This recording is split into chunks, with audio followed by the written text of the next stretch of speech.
Just waking up in the morning, gotta thank God.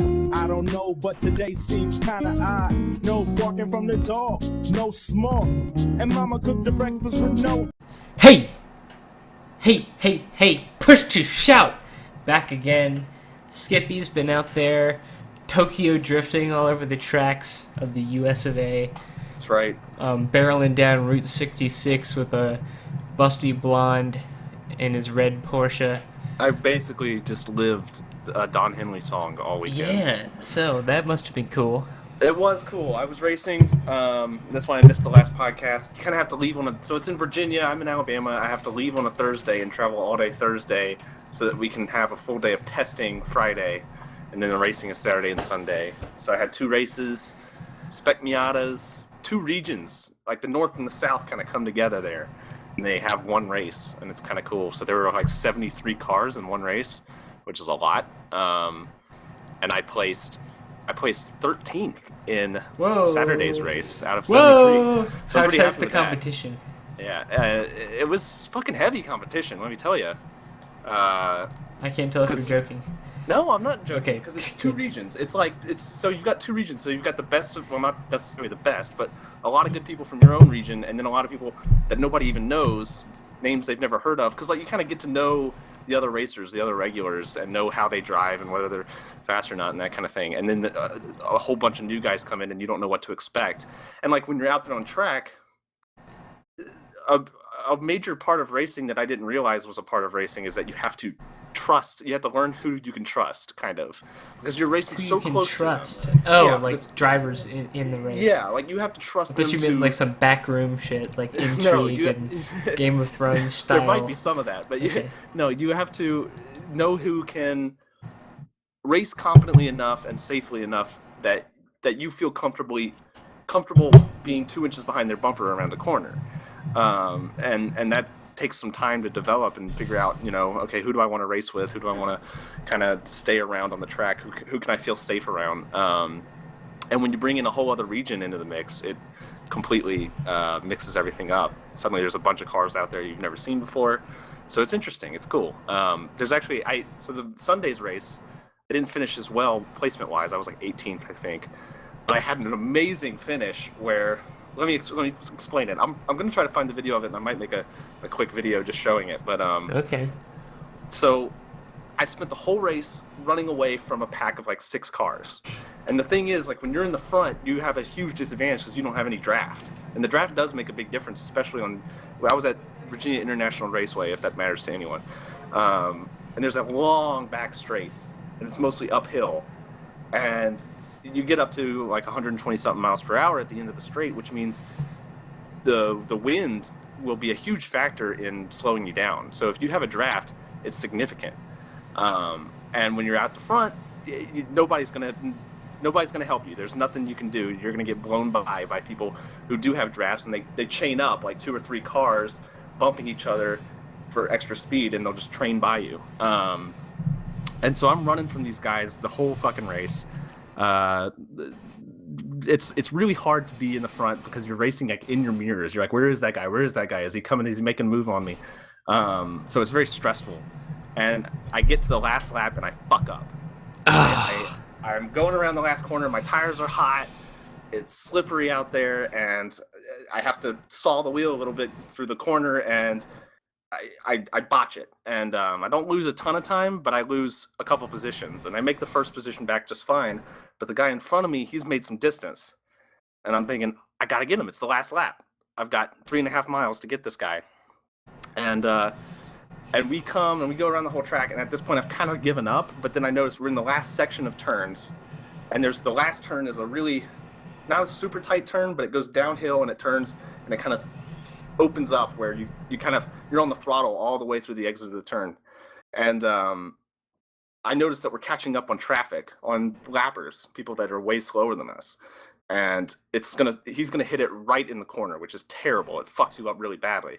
And so he hits the traffic, and now I'm right on his bumper, and I've got a running start on him because he wasn't able to get on the throttle quick enough. And so I pull out beside him, and I've got speed on him, and we're on the front straight, going to the finish line, and I'm like, my nose is level with his door, and I'm gaining on him, and then I notice the car behind him has given him a bump draft, and suddenly I'm not gaining on him anymore. He's running away from me, and at that point I think, well, fuck, I've lost the race now.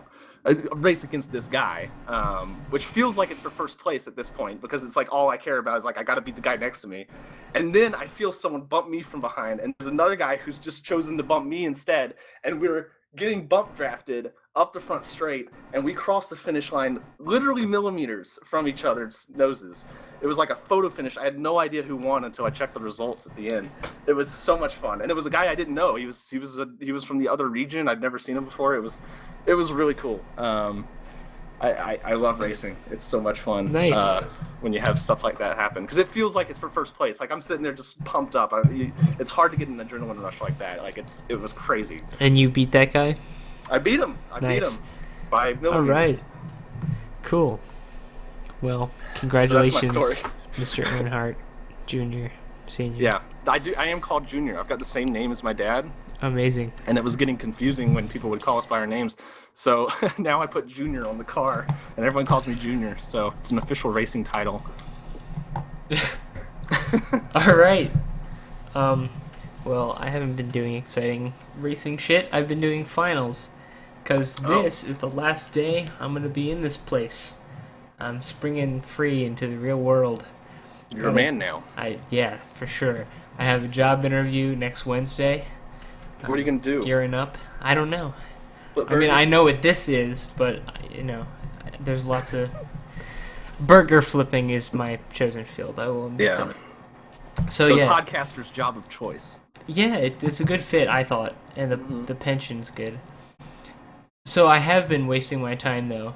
My off minutes in Overwatch. Is that a waste? Is that a waste of time? Well, relative to what I probably should be doing right now, yeah.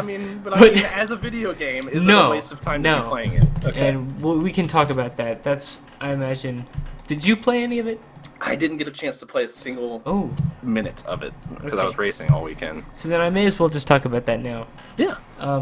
So, Overwatch was in beta this past weekend, and I was going in kind of expecting like a MOBAfied TF2 clone done very well by Blizzard, and it would just be a good game. And at first I thought it was a MOBA, but when I saw the footage from it for the first time, I realized it wasn't a MOBA at all. It's Team Fortress 2. Yeah, it's certainly no Battleborn. Battleborn actually has those creeps that are... What is the point of having those in a shooter? Or Battleborn coming out at the same time and clearly objectively losing the battle. Yeah, and it deserves to. Yeah. But Overwatch is actually a fun multiplayer game. It seems like the most fun I've had with a PC multiplayer game in a long time. Okay. It's like, for me, it's been this, CSGO, and TF2 at the times that I was interested in those games. Right. Those were probably the biggest things. And I don't know, man. I don't know if this is going to be the new thing, but at least that beta was so just compelling in a way that reminded me of what it was like to play Team Fortress 2 at the very beginning, where it's like, oh, we're all on, let's just play some Overwatch. And there's always new stuff to figure out, like, okay, this combination of classes is not as good as this other combination, and oh, they've got this, so maybe one of us needs to go this. And there's a lot of, I don't know if it's super deep, but it manages to feel that way sometimes. Well, maybe deceptively deep, because when you look at Team Fortress 2 in retrospect, I think of it as a very simple game. It's got 9 classes, and vanilla TF2. 9 classes, all with the same weapons, no loadouts or any of that crap. And since then, they've come up with more and more weapons and whatnot. But we've gotten used to these games coming out where you're choosing every aspect of your loadout and your character and your abilities and your traits and all that stuff, and it feels complicated, but it isn't actually complicated because it makes very, very subtle changes that don't really matter in the grand scheme of things. But in these kinds of games where you're choosing classes that have roles, even though it's a simple concept, the depth of it is a lot deeper than the face value of it, because you're having to figure out where those classes fit into the puzzle of the game, kind of. Yeah, overall, that seemed true, and part of the fun about this is that everybody else I was playing it with was also totally new to it. So we were figuring out what was working, what wasn't working, what we thought we were good at first, and what we actually wound up being good at. Like, I started as Tracer, who's the really annoying British girl, who's like the main mascot, and she like zips around, and Scout was always my favorite class in TF2. I was that fucking great she seemed very much Scout. like a Scout. I was a great Scout in that game, and I was like, Tracer is going to be the one. The blink is so fun and fast, and there's so much depth to this. But I just got fed up with how little health she had, so I stopped going her every game. And it's like, okay, what else looks interesting? And I just picked one, and it's like, oh, this one's really fun too. Yeah. TF2 really wasn't that way for me. Like, I started Spy and Soldier, and I like things about them, but I'd go Engineer, and there just wasn't anything that interested me there. Here, all of the classes seem to interest me just a little bit immediately. That's cool. It's, Team Fortress 2, I couldn't...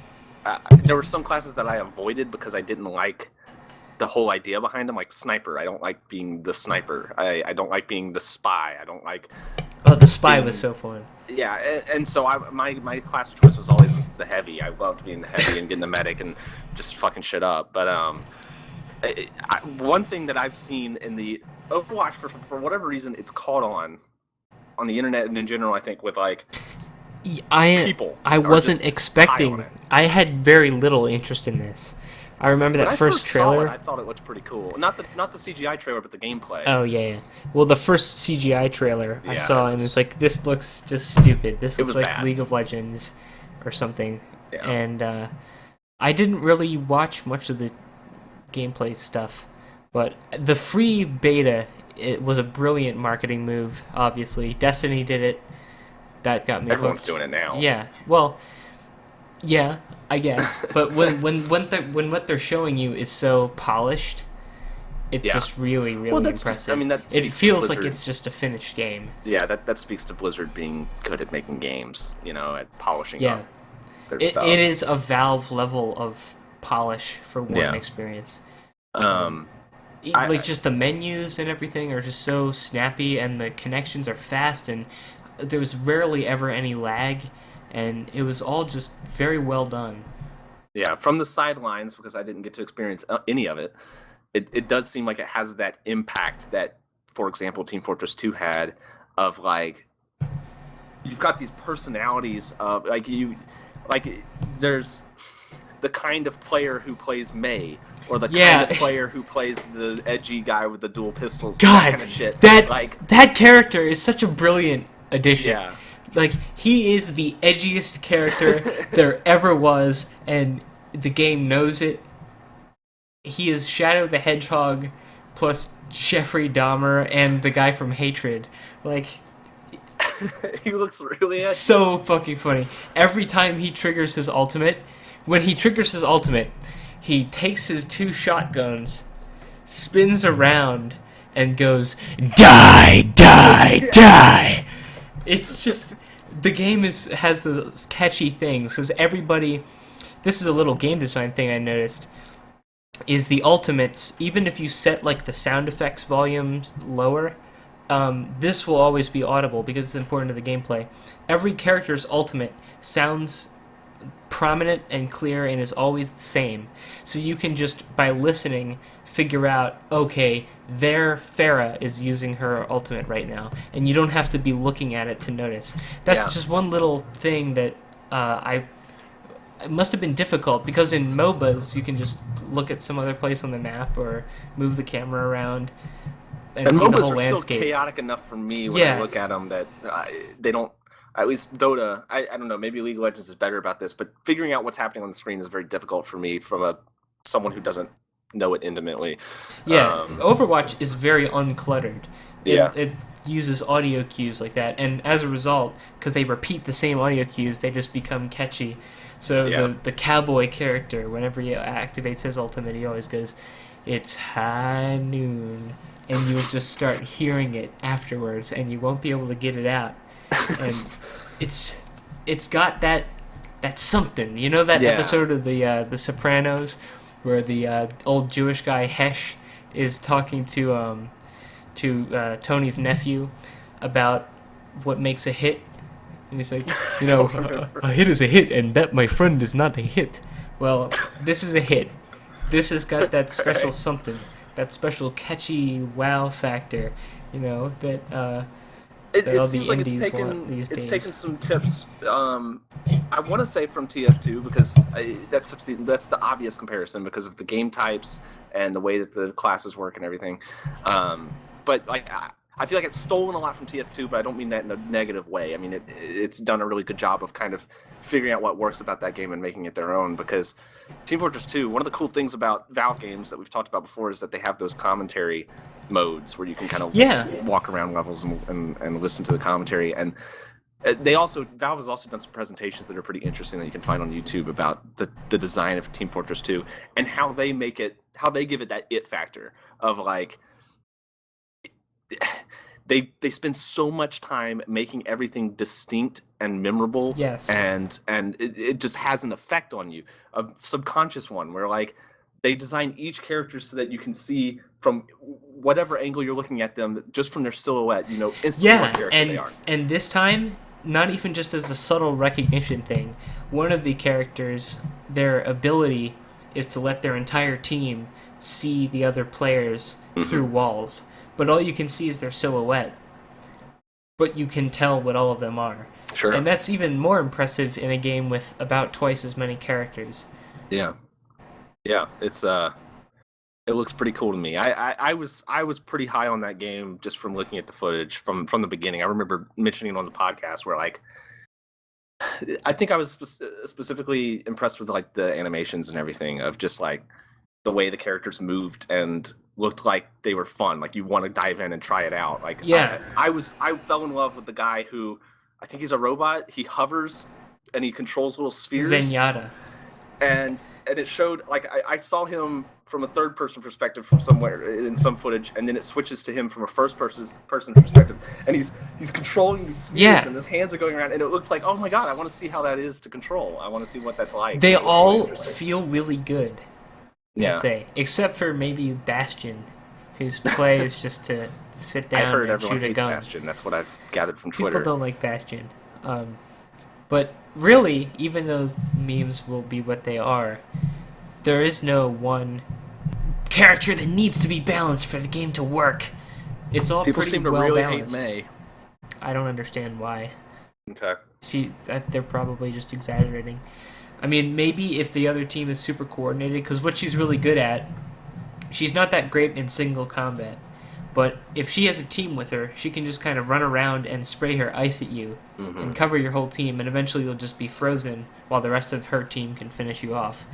So it May's reward coordination, and so I guess if people were really working together, then they could just tear people up with May. But there's really no dominant character or even a weak-seeming character. There aren't any characters that I feel like need to be nerfed or buffed particularly. Cool. Maybe Bastion, but I mean, everybody has tools that have a lot of specialized and general uses.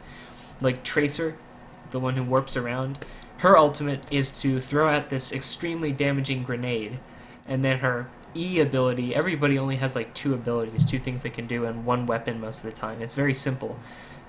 So she can warp around, drop the bomb, and then reverse time to when she was outside there.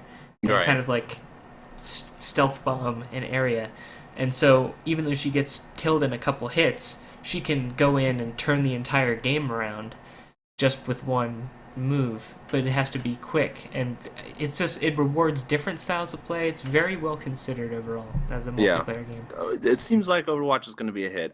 The one complaint I have about it, as like this is just marketing wise, they play it a little too straight. They play it a little too serious. Yeah. Especially with the videos. The CGI. The cinematic trailers for it are they make me uncomfortable. The first one was like, Are you with us? Yeah, whatever. It was was whatever. It had a tone to it that was kind of silly, but whatever. But I saw another one where the purple sniper lady, was assassinating someone and Tracer was trying to stop her. And it was so serious and so weird, and it just didn't have the kind of tone you would expect it kind of from, felt like like this kind of game. an imitation of the Meet the Team videos. Well, sort of, but like with a darker tone. The Meet the Team videos are like super goofy and full of personality, and this just feels like it feels like it's almost trying to parody something, but I'm not sure what. It's really, really bizarre. And there's a couple videos like that where it's like, this seems to be they're just playing it real straight, and it's weird. Maybe they'll change their tone on that. It doesn't fit to me with the characters of the game. The one thing TF2 clearly did a lot better, and this shouldn't be that important in a multiplayer game like this, but it really is the like world building, or like the identification with the characters. Yeah. The characters are all interesting and fun to play as, but okay, just a little thing that I noticed. In TF2, you're always on the red or the blue team, right, and everybody sees you as, if you're red, then the enemy sees you as red, and you start on the red side of the map, and there's special logos just for the red team, and there's a red briefcase and a red control point, and it's all, identified that way. In Overwatch, your team is always blue to you, and the enemy is always red. And so it's very useful, I guess, but, it lacks that something. I pieced together from these cinematic trailers that it's some kind of like Avengers thing, that they're all heroes or something, but none who's of the that. bad guys? Who are the good it all guys? feels stupid, and it should be stupid in a way. But it feels TF2, stupid, but it's not trying to be stupid. It feels unintentionally stupid when TF2 feels intentionally stupid. I mean, TF2 doesn't make any sense. You've got red team and blue team. Yeah, because you don't need that. You don't need that for a shooting game. But they still have fantastic writing and everything, but it's just purely comedic and goofy. And with Overwatch, it's like they are trying to build some kind of world there, and they're playing it too serious, and I hope that they lighten it up, because it needs to not be that. It needs to be, it doesn't make any sense, and they need to play off of that rather than trying to make it like Avengers or whatever. Well, but whatever. I mean, that's in the game gameplay that matters. Yeah, the game doesn't have much stuff like that. They don't even reference any of that in the game, which is nice. And one thing I noticed, this may have just been an open beta thing, but it looks like this will be true of the main game, at least for the near term. There is no way to convert real-world money into in-game currency. We'll see. We'll see, but at least in this open beta, I mean, you couldn't do that. Just from I was looking. Well, this will bring us to another topic, but I was looking at the site to see what it was costed. Yeah. And it instantly shows you a $59.99 price. Yeah, the Origins edition. The Origins edition, which comes with skins. And so if they're doing that, you have to assume that there'll be more skins and stuff to come. Cosmetic. I'm sure they'll keep it cosmetic, but like that's inevitable, I think. Sure. Okay. This is the tough thing. TF2 could, I think, support an alternate weapon set for its characters. One alternate set. When you could keep it all in your head, because you knew, like, okay, that medic either has the regular healer or the Kritzkrieg, and I know what it is from the particle effects. And once you could keep those simple alternates in mind, I think one alternative weapon set can be good. What TF2 did is introduce 8 different weapons for a single slot for a single character that all just do slightly different things, to the point where it's this indecipherable gradient. But I don't know, if they don't add new weapons, that's fine. But I think they have room to, so long as they do them carefully. It seems to me it's more likely that they'll add classes rather than characters. I mean, rather than weapons. That seems true, because that's what all MOBAs do. Yeah, and that's what Blizzard has done with its Heroes of the Storm, which nobody really plays, and Hearthstone, whatever. I'm sure they always add stuff. This game has room for that, though. In TF2, talk of another class seems kind of crazy. Yeah, it seems sacrilegious in a way. But in Overwatch, like, a new character is It's just a new character, and they could do an update that has a new character for each of the different roles on the team, because they have them divided up into sections on the character select screen. Like, these are attack, these are defend, and obviously they're a little more versatile than that. But for the most part, those are the roles, and they could add, I don't know, 6 characters in one update, and it wouldn't really change the balance of the game. There's already so many that character counterpicking is a real part of the game. Yeah. That you'll start it up and you'll see, okay, they have a Reinhardt and a Junkrat, and they're just tearing through us on this payload by camping it, and what can we do? Well, I guess one of us should go Bastion and sit up on the tower and break the shield. Those are things that crop up in the game, and those counter picks keep the matches more interesting as they go along. It's not really, I start as the scout, and I'm going to end the game as the scout. Right. Yeah, Team Fortress 2 doesn't have that, the paper, rock, scissors kind of element to it, really. Which it doesn't need. No, it's a different. That's the biggest difference. It seems is like Overwatch differentiates itself in that the roles that the characters fall into are much more specialized than they were in Team Fortress 2, because everyone could kind of do anything in Team Fortress 2. And again, this is at a totally beginner's level with very scant coordination on our team. I think the most we ever had was 5 of us, and we were just fucking around on the Mumble. I'm sure a coordinated team would play differently. Yeah, I wonder if they'll try to roles. esports it. It doesn't seem like There's nothing in the game that seems like they're trying to force it yet. Yeah. But I don't think it doesn't need to be esports. Team Fortress 2 never caught on as an esport. No, it couldn't have. Right. And this game, I don't know. I would just be surprised if it caught on in that way. I think it'll just be a very popular game to play. Yeah, I'm just interested to see if they try to push in that direction, but it doesn't seem like it so far. Another interesting thing I'll keep an eye on is when it does come time for that update, do you pay for new classes, or do you just pay for his cosmetics, or what? I'll be interested to see if the classes come free, or if they do League of Legends makes you pay for classes. But we'll see. I was surprised at the cost of the game. It is $60 if you want it on a console. It's $40 if you want it on PC, the base game. Yeah. Which $40 is all right. $60 is outrageous, I think. And I would expect it to be more like $30, but whatever. Well, it seems like it might be worth it at least. I don't think it's outrageous for the game that it is. I wouldn't pay $60. This is sort of the point I'm making, is that for games like this, where so much of it depends on your friends playing it with you, if you don't have that, you shouldn't even play the game, really. I think. I mean, that's where most of the fun is. And you know, they don't want to charge $60 to PC. I think they could, but it just would get fewer people to play it. Because I really haven't had this much fun with a multiplayer game in a while. And people pay $60 for Battlefield 4 and for all kinds of garbage.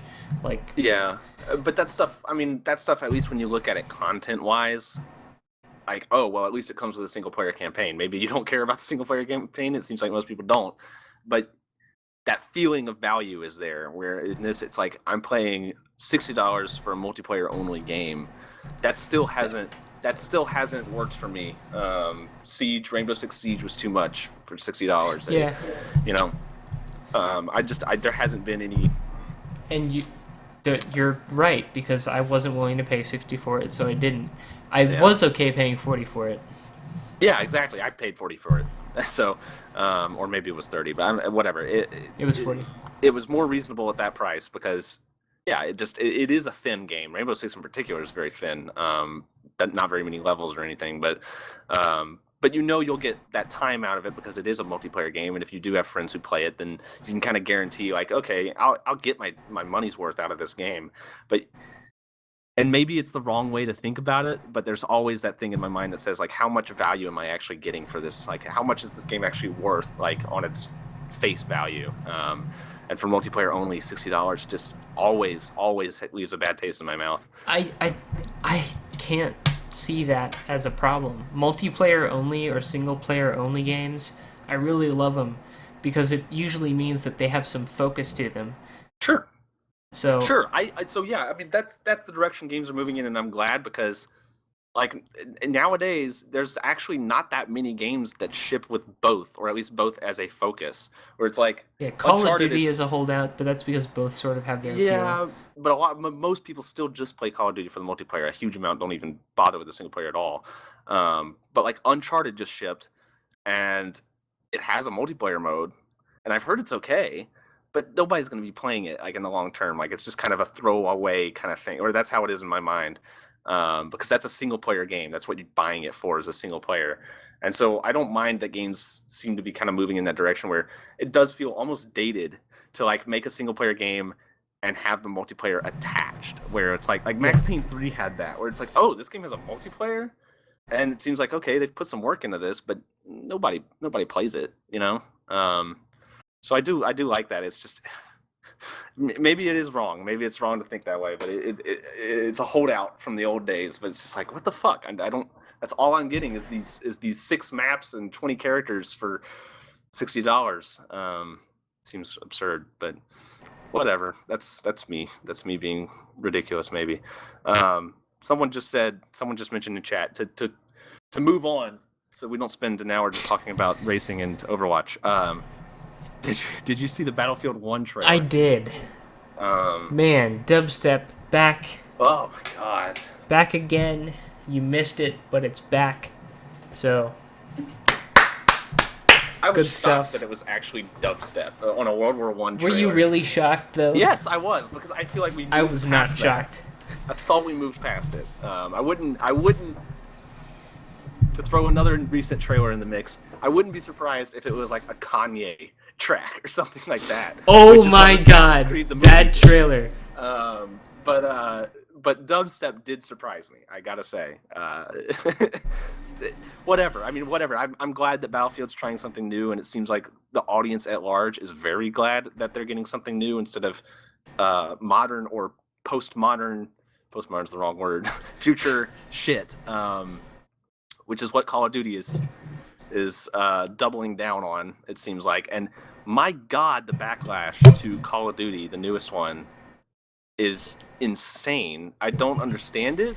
I think it's because of the bundling of the remastered. Maybe that's what sparked it. I don't know, but like people I think that the majority of it now is people see the dislike bar and they just click it. Bandwagoning. But goddamn, I just like I see my normie friends on Facebook who Call of Duty is one of the only games on their radar, and they're like showing videos and stuff on Facebook of like, rip Call of Duty, look at the Battlefield trailer, it's Call of Duty is over, and it's like, what the fuck is going on? It's like suddenly people realize that Call of Duty is the same shit every year, but they're 8 years too late because it's been that way forever.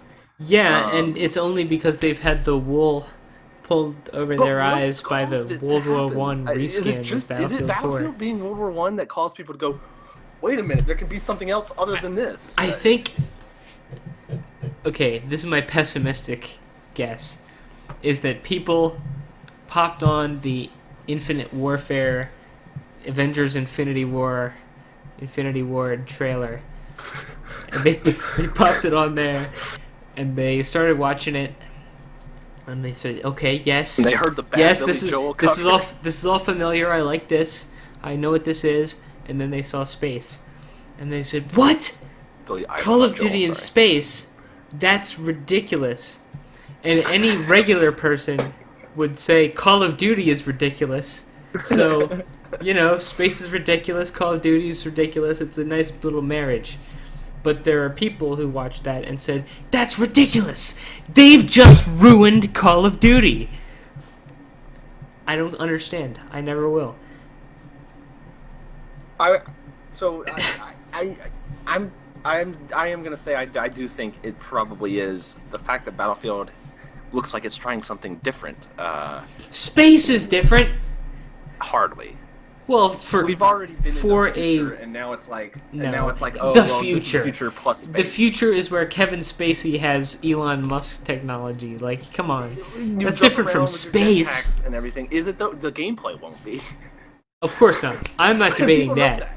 but people know that. It's Right. it's going to be the same thing still. Well, we've known that for years. Yeah, but but to now the I think people who people are now understand it. recently upset, I guess this is their springboard into how Call of Duty is the same garbage So every here's year. the thing. Here's the thing that sparked a memory in my head of. I remember the response to, I think it was the Black Ops. I can't keep them straight. 3? No. That was the most recent one. Yeah, but I don't think it was that one. I don't remember which one it was because everything between Black Ops 2 and including this modern one are all a blur to me because they all look the fucking same from a from a disinterested perspective. Yeah, you sprint and you shoot. But so there was one where it was still the future, but there were some people riding around on horses in the trailer. And I remember people freaking out that people were riding around on horses. As if it was some like crazy, innovative new thing, Yeah. and they were really excited to see what it meant for Call of Duty. And of course it didn't mean shit. But that's You know the what? kind of thing that like to a Call of Duty player is like, whoa, crazy new. And then when they get linked to Battlefield trailer that's World War I, they're like, what the fuck? Like, I feel like that's got to be it. That's got to be the reaction of like, I didn't even realize that I could play this kind of game and it not be this modern future bullshit. It's kinda crazy First-person to me. shooters are so sticky. What do you mean sticky? Like, they're like wages, in that they don't change very fast. They... Okay, so we were on World War II for years. Years and years. It was My World God. War II. It was much worse than this current future shit that we're in. It was Well, longer and There was the World War II, and then they moved it to modern, just being in Iraq or Afghanistan, Yeah, shooting Middle East. people in turbans, and alternatively Russia. They were also part of that Sometimes. block. So that was like a whole nother block of years and years and years. And then it was like this modern future, near future kind of thing. yeah. Yeah, it's not a It very is weird fast-changing that, like, industry. I don't know. It is kind of crazy because there's no reason for it. I don't feel like there is. Like, why does Battlefield have to be in the future while Call of Duty is in the future, and et cetera, et cetera? Like, why not try to? I mean, I guess that's what Battlefield 1 is doing, but why not try to differentiate yourself by being in a different era and trying something different that looks different that you can totally say is like, when someone looks at it at a glance, they can say, oh, that's your game, not this other game. I guess they want to avoid the Far Cry Primal approach, where Oh, God. it's just a reskin. Yeah, and that's honestly that's gonna be what Battlefield 1 is. Of course. That's the secret, is that all of the weapons that were practically prototypes in Battlefield 1, all the machine guns and stuff that are handheld that nobody was using in World War 1, are going to be all over the place, and it's going to be still the Battlefield you know and love. It's just you're not going to get those red dot sights. But I mean, that's big. Like the thing I hate the most about all the Battlefields since Battlefield 3 is like, this in particular bothers me maybe more than it should. But if you get in a vehicle, the first thing you hear is a beeping alarm that says that you're being locked onto, and then a missile comes out of nowhere and blows you up. And it's the most frustrating, stupid thing in the world, and I hate it. And so at least World War I definitely won't have that. Unless they try to shoehorn that in there somehow. But no. The Red Baron has locked onto you. Yeah, Watch maybe I'll have out. a DLC where it's like time travelers or something. I don't know, but whatever. At least they're being a little bit different. I was actually thinking it was going to be the future. I thought they were going to make a 2142 style Battlefield game that reintroduced a lot of the stuff that was in like the walking mech tanks and the giant Titan warships. I'm kind of surprised they didn't do that because that's kind of what everyone expected them to do, I think. Yeah, at least actually it looks like they might have a Titan mode in Battlefield 1 because it has the giant Zeppelins, which I have to imagine are going to be a multiplayer thing. But we'll see. When did the future become passe, Skippy? God. Why did it always have to be near future? Well, it happened or super extremely distant quickly. future? Why can't you just be in the future? I mean, You Call know, of like the Duty- future with some laser guns. That kind of future. Well, We it has to haven't be been near that enough in a future, while. yeah, that you don't have to be so creative with your guns and stuff. They could still just be guns that go pow pow. Uh, I don't, I don't know. Whatever happened to lasers? Let's make the future great again. Yes. Video games. I think Call of Duty is officially on the rapid decline now. And that's not just basing it off of YouTube dislikes. I mean, I think in general, the mainstream is going to be turned off. The sheeple have woken up. Yeah. Yes. They've been red That's pilled. what you meant to say. Yeah, they've been pilled. All right. What else is there to talk about? What have I been playing? Played a little more Dark Souls 3, but I've got nothing to say. I played a lot more Dark Souls 3. Really? Yeah, I played a lot of PvP. A whole lot of PvP. And I got some updates, y'all. Okay. Okay, so the washing pole is the most ridiculous weapon in the entire game. That's a really, really long katana, right? Yeah, if you remember how terrible that felt when we were PvPing, Yes. the katana, the Chaos Blade, Yeah. it's way, way worse. Like, I can't even tell you how much worse. It is. I feel disgusting when I use it, so I don't use it most of the time unless other people use it. And it is just, it absolutely annihilates everyone. I have not found a single credible counter to it. The only thing you can do is fish for parries, but parries are really easy to bait out, and you can kick people and kill them, and it's just ridiculous. So the washing pole, big bugaboo for Dark Souls 3 PvP people. I don't know if I'm going to be playing any more Dark Souls 3 really until there's like a DLC or something. Ooh, I I'm mean, gonna play the hell out of it. I just, the urge when I have the racing weekend, I think, to blame for this because I was playing it up until then, and then I completely lost the urge. When I came back, I didn't even want to touch Dark Souls, which is kind of weird because I was playing it for like every day since it came out. But I don't know. I just kind of feel like I've seen everything there's to see in that game, you know? So, like, what else is there to do other than PvP? And I'm not that interested in the PvP aspect of it. So whatever. Dark Souls 3, still a good game. I'm really looking forward to the DLC for that, whatever it's going to be. I know it's going to be great, you know? And I need to go back and finish the old Hunters DLC for Bloodborne. Yeah. Because I had a little bit more of it spoiled for me. And now it is too interesting to not. I mean, I heard go it was back really to. good. I'm surprised you didn't finish it. I was on New Game Plus, and the first. Oh yeah, you were playing super hard mode. The first boss had so much health that I butted my head up against it for a night, and then I didn't go back to it because I unhooked my PS4 and never really played much more of it. Yeah, that happens. That kind of happened. Well, it didn't really happen. I'm trying to transition, but it would be a dishonest transition. What I was going to say is that happened to me with Witcher 3, but I finished Witcher 3, and what I never played was the DLC in The Witcher 3. And the DLC is like a level like 30 kind of thing, but I think you can make a new game and jump right into it. But a few months ago, I decided, well, I might as well play through the main game again, pick up the quests that I missed or failed, make some different choices, see what there is to see. So I'm playing through the game again to get up to the DLC, and the new DLC, the big DLC, comes out at the end of the month, I think.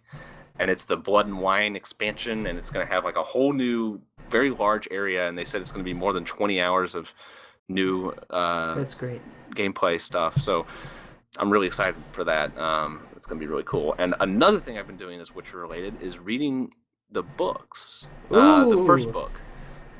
So the way the Witcher books go is that you've got 2 short story compilation kind of things. Where it's like there's one main. I'm a little more than halfway through the first book, and it seems like the way it's structured is you get a chapter that's kind of the main arc of the book, but then interspersed between the chapters, it goes into these flashbacks of little individual stories. Okay. Which The Witcher is perfect for because it's like each one is like one of his adventures where he goes and he gets a contract and he goes and hunts someone. And that's basically how each quest is in the game. Yeah, this game, you can totally see why they made a video game out of these fucking books, because it's perfect for a video game, because it is like little quests. And they're pretty good. I don't love the way the translation is done. Like, I don't know how much of it is the translation and how much of it is it being transferred onto an ebook, and I'm reading it on a Kindle, and there's some weird typos and stuff that are very obviously like ebook errors or something. But like, there's a couple things that I've noticed that have to be a quirk with how the translation works, and one of them is that I'm glad I'm reading it on Kindle, because almost like once a page, I have a very, very expansive vocabulary, and almost once a page, I'm having to highlight a word and look up the definition. Or I don't have to. You can usually figure it out by context, but it's like, I've never seen that word before, and I'd like to see what the official definition of it is. There's a ton of shit, like referencing weird, obscure, like medieval objects and stuff that aren't around anymore, that you've just never seen the word before. Nice. It's written. It's not a tough read by any means, but it's. Would you say it's the new I feel like Bible? I'm learning stuff. No, it's not. It's good though. It's so far I'm really liking it. There's one short story in particular where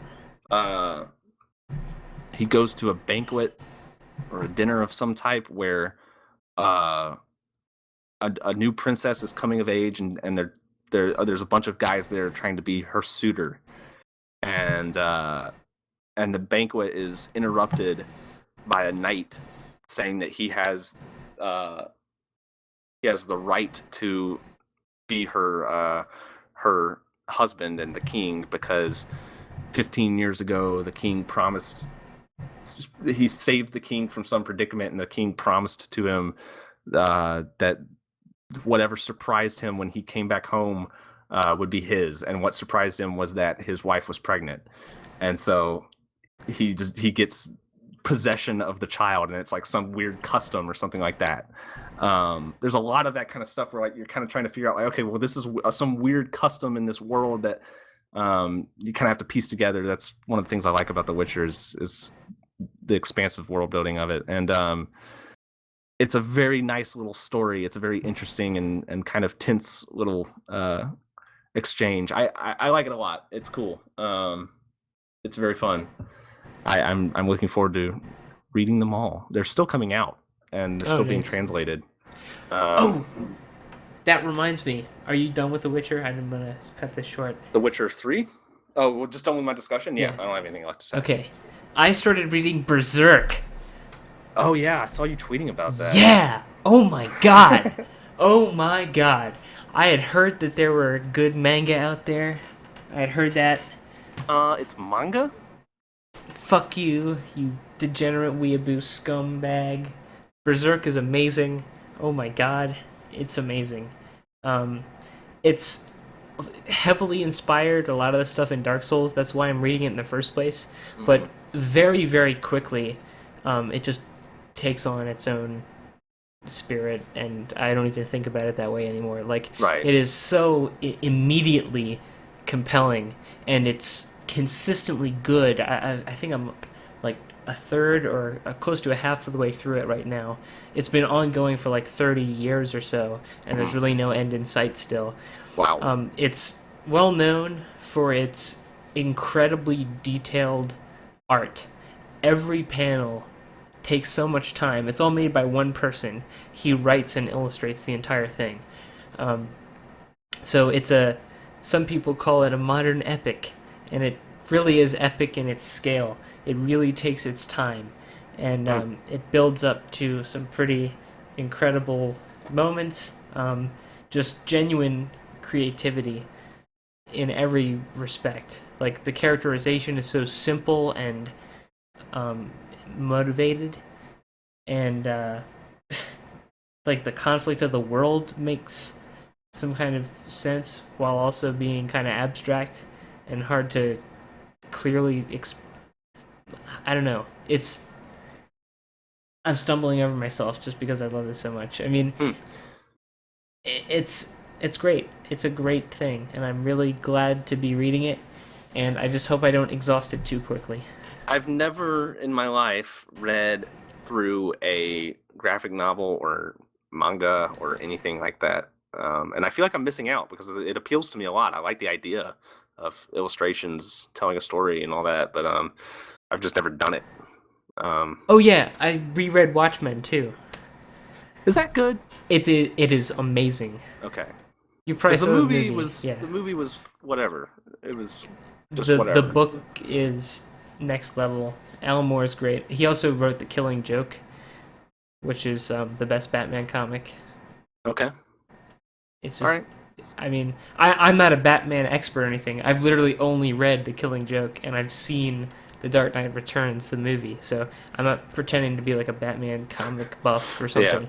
But I did read The Killing Joke, and Mark Hamill, who voiced the Joker, after he finished it for those Arkham games, he said he wouldn't do the voice of the Joker again because it hurt his throat too much to do. And the only condition he'd come back for is if they made an adaptation of The Killing Joke. Really? Which- So he's a fan. Which they did, and so he's doing it. But Okay. that is very widely regarded as the best Batman comic because the author is known for being a literary innovator in the graphic story medium. Like, he did some pretty weird shit, like Lost Girls, I think it was called, where it's like this graphic, almost child pornography. Nice. Yeah, but it's with that weird little artistic angle. Right. Yeah, he's a very like challenging literary figure. He also wrote V for Vendetta. Oh, okay. Yeah, the graphic novels are substantially better than those movies. The movies are like good and watchable, but the stories themselves are crafted in a precise way. Yeah. Yeah. I mean, I need to.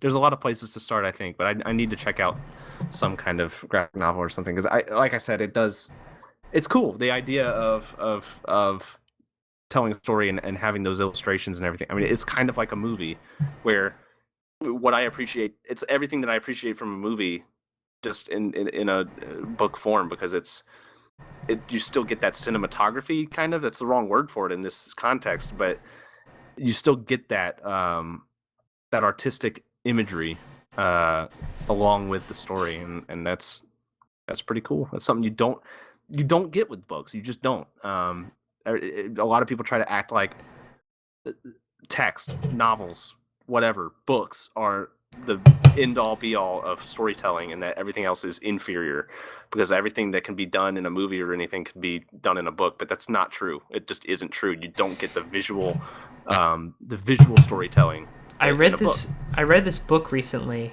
It was kind of like half a comic, but half like a really academic book. It's by a guy named McLeod. I think it's Scott McLeod, but I'm not sure if Scott's his first name. But it's called Understanding Comics.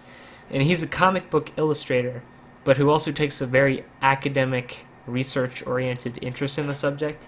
Cool. And he put together this very technical account of how a comic book works and the form of it, and trying to like provide a taxonomy of the different elements involved in a comic. And one of the little things he showed is closure, like the space and the time between the panels, that the way it's directed and organized sort of asks you to interpolate between like what's happening. Right, yeah. And sometimes it'll cut between like, and it's true for movies too. They'll start zoomed out and then the next panel will be zoomed into an object. Mm-hmm. Or maybe you'll start in one place and end up in a different place, or maybe you'll start in one time or end up far in the future. Yeah, it's a really, really fascinating book, and it's all like a comic book itself. Like the guy draws himself and there's speech bubbles and he plays with it in weird ways. Like when he's explaining how panels work, he kind of fucks with the panels on the page. Yeah. And it's cool. Yeah, it's well put together, and it's a literary critique that works best as a comic. That's really cool. I definitely have to check that out. I don't know if I'd appreciate it to the right level though, because I haven't read any comics. But I've only read one other comic. I read the Walking Dead comic. Oh, But, okay. Yeah, I'm not really into comics for the most part either, and Yeah. it managed to interest me. All right. I don't have much else. Oh, I watched tonight, Deadpool. Oh, I saw it. Dead poo. It was fine. Yep. It was better than I expected. That's what I thought But too. I expected very, very low, and it was above Same. average, I'd say, as far as superhero movies go. I liked it. I liked it more than most Marvel movies that I see. It had way more fun factor to me. Like, it was just 10 out of 10 fun factor gang. well, it was just it was just fun to watch more than a lot of superhero movies, which I feel like you just kind of go okay, and your eyes kind of glaze over a little bit.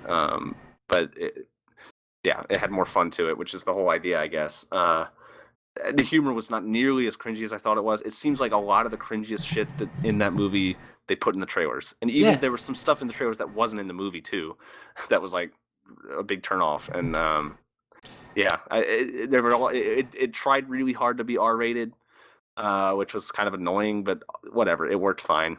It was good, whatever. So I was pleasantly surprised.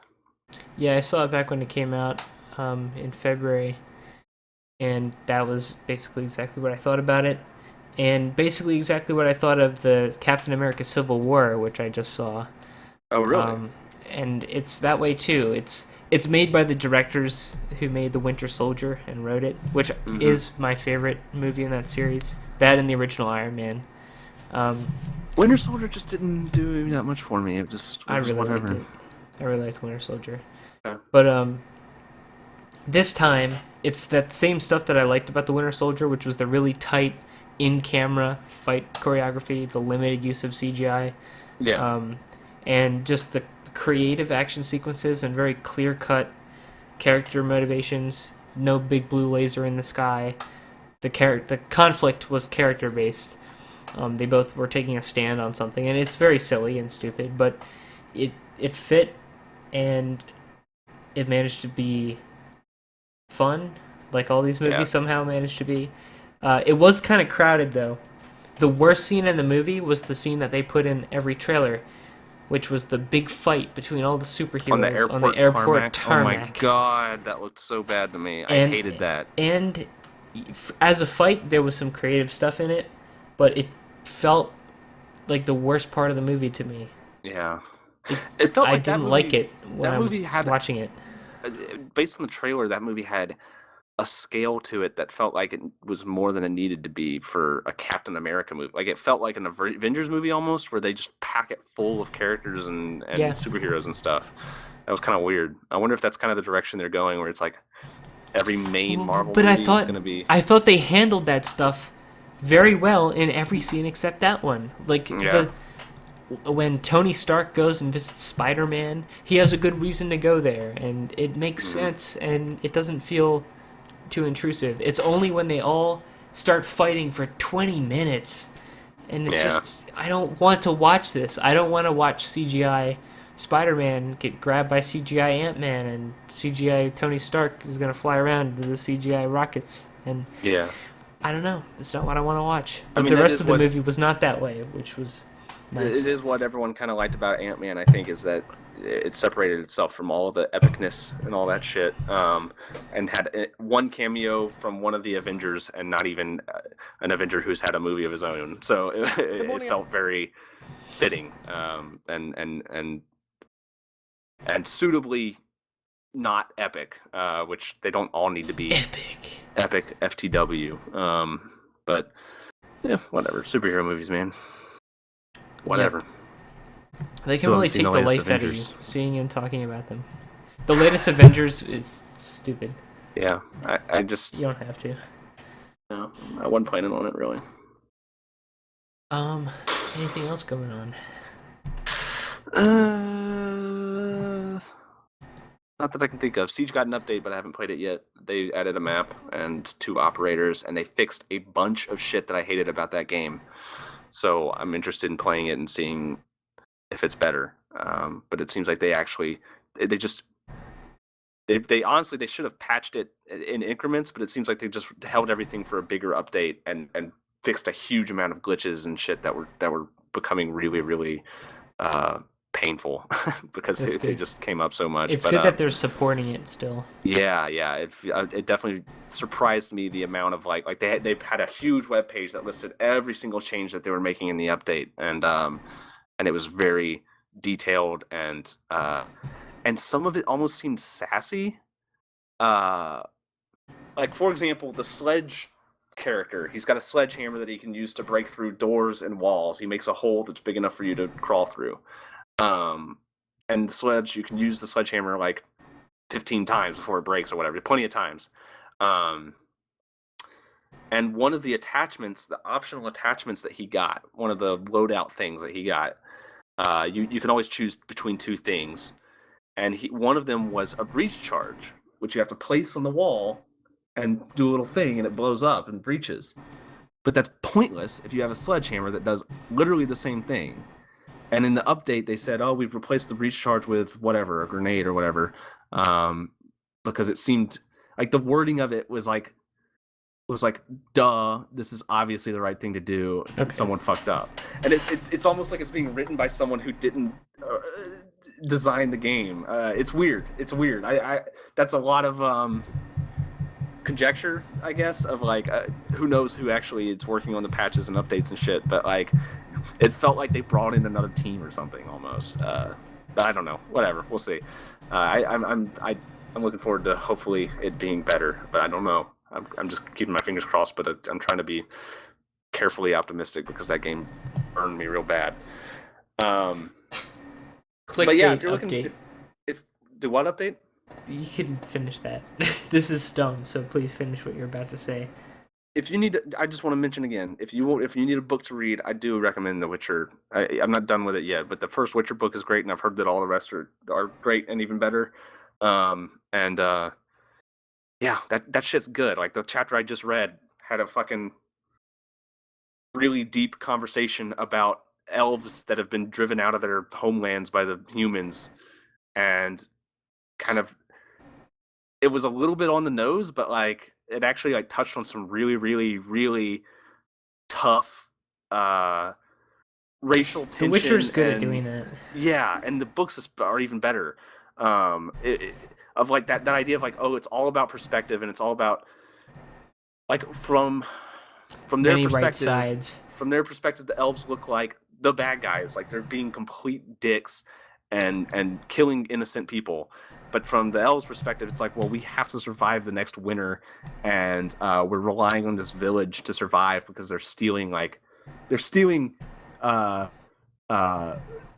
plans or ideas for agriculture from the villagers.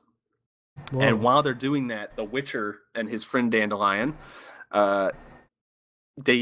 they see them in action and get captured by the elves, and the elves have to kill them because it's a secret operation and they don't want the village knowing about it, or there'll be retaliation or something. So they're like, well, we have to kill you. Sorry. I mean, I know you're innocent, but we have to kill you because we have to survive. And this is how we survive. And they have a conversation that is, it's just it's very well done. Every chapter has such a cool little, like, they all have their own little theme and a lot of interesting dialogue and stuff. I like it a lot. I'm really looking forward to keep reading those. So yeah, I was just really high on that, and I wanted to mention again. What were you gonna say that's really dumb? Putting the pressure on me. On my Facebook feed, I saw transcendent clickbait. This is the clickbait to end all clickbait. So prepare yourself.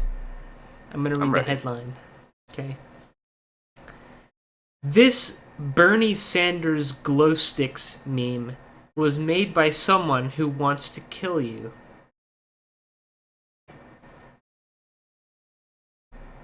And I clicked it. Who is it? It is a poster that instructs people how to make chlorine bombs. Oh. Calling them Bernie Sanders glow sticks. And if you follow the recipe, you create a bomb. Yeah. Like the crystals that you blow a straw into the... And that was that one. And that, yeah, I have. And that was my adventure into clickbait this week. I interrupted your point about enjoying something good that you really liked to try to tell you about Bernie Sanders glow sticks, and for that I apologize. But that's the nature of this podcast. That's why everyone loves us. We all do so what much. we have to survive. That's why we've seen so much success. 10 whole viewers live right now. Live coming at you. Well, is that it? That's it for me. That's it. I think. Ladies Trying to and think of gentlemen. anything else. Well, there's Game of Thrones, but there's nothing to say about Game of Thrones really. Oh, And- okay, wait. Did they just deviate from the books now? Is that what's going on? I don't know. I haven't read the Because books. they're caught up, aren't they? Well, yeah, but they kind of know. George R. R. Martin's like working with them and kind of telling them like, "Oh, here's the direction to go in and everything." So, I think they're kind of going alongside it, kind of. But they've always deviated, and sometimes significantly from the books, from what I've heard. But I don't know. I've become a little disillusioned because there's so much shit that I don't care about that's happening in the show. Of like, I just don't care about this, and I want to move past it. And that's kind of how it's always been, but for some reason this season in particular is hitting me real hard with just like, I don't give a shit. Stuff that like is very obviously stalling for time, where it's like, okay, this doesn't lead anywhere. This can't lead anywhere. This is just some side story. Yeah. And that's kind of annoying. I feel like there's something else, but I can't think of it. Something else. Oh well. Must not be important. You'll take that secret to your grave, and we'll get to you on the Cryptcast next week on Push to Shout. Thanks for listening.